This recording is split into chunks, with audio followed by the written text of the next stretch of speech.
Hey guys, so one thing I've noticed this year is that there's been a lot of goals scored already. Um, Offense seems to be shifting towards in an upward direction, and especially in the first, almost week of the season, there's been, a lot of noticeably more offense in the league, and it's interesting because back in the live puck era in the 80s, offense was through the roof. Teams were scoring, 7, 8 goals a game. It was, just goals everywhere. And then the trap came in. Teams started to focus more on defense, and it became less about goals for and more about goals against. Teams wanted to limit their opponent's scoring, which makes sense, but offense went way down, and it really, cut down on the excitement of games, really. And now, this year, it seems like maybe offense can start to push back against defense a little bit, and teams can win with offense instead of, just focusing on defense. The last 20 years or so, it's really been the teams with the best defense that win a lot of games. And teams, the high-flying offensive teams haven't always been successful unless they're really that much better than the rest of the league.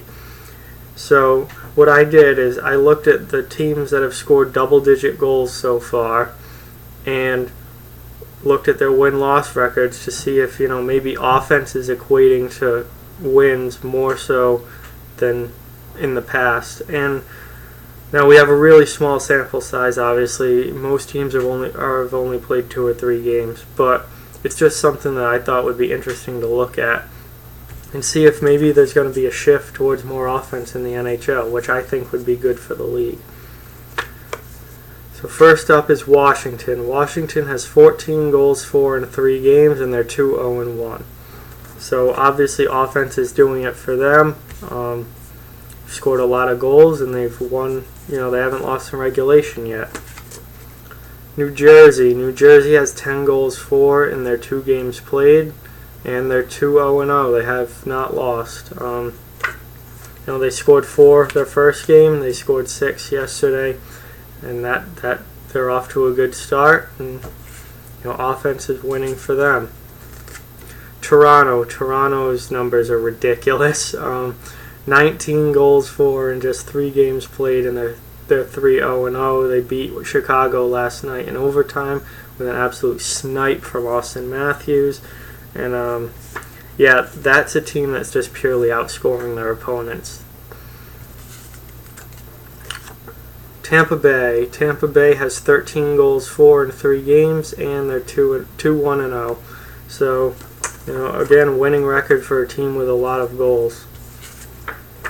Switching to the West now, St. Louis, they have 12 goals for in 3 games, and they're 3-0-0. Undefeated, haven't been beaten, and they've put the puck in the net. They've been surprisingly good this year. I did not think that they would come out of the gate this strong, especially with all the injuries that they have.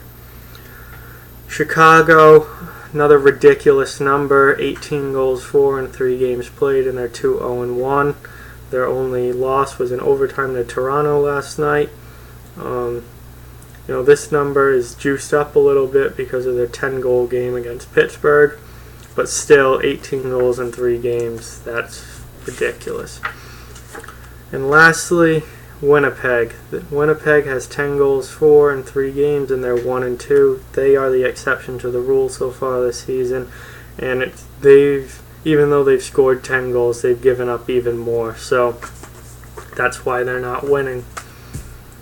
So, 6 of the 7 teams here that have scored double-digit goals have a winning record, and I don't think that that's, something just to look over or, forget about. That's, we could be seeing a bit of a shift. Now, I don't know if this keeps up the whole season long. I don't know if necessarily more goals is going to equal more wins on a full scale of 82 games, but it certainly seems to be in the first few games. Now, obviously, you need to score goals to win games, but goals against are also important. And teams that give up a lot of goals, sometimes it doesn't matter how many you score. If you give up a ton, you're going to lose anyway. But I just thought it would be interesting to look at and see, that we could be taking a slight shift towards more offense, which I think would be really good. I like goals. Goals are exciting and make the game more exciting. And if we get more scoring, then I think it will be a better product to watch on TV, in person, just all around. It will make NHL hockey better. So that's about it. Like, comment, share, subscribe. Spread the word. We want to grow the channel. And thank you all for watching.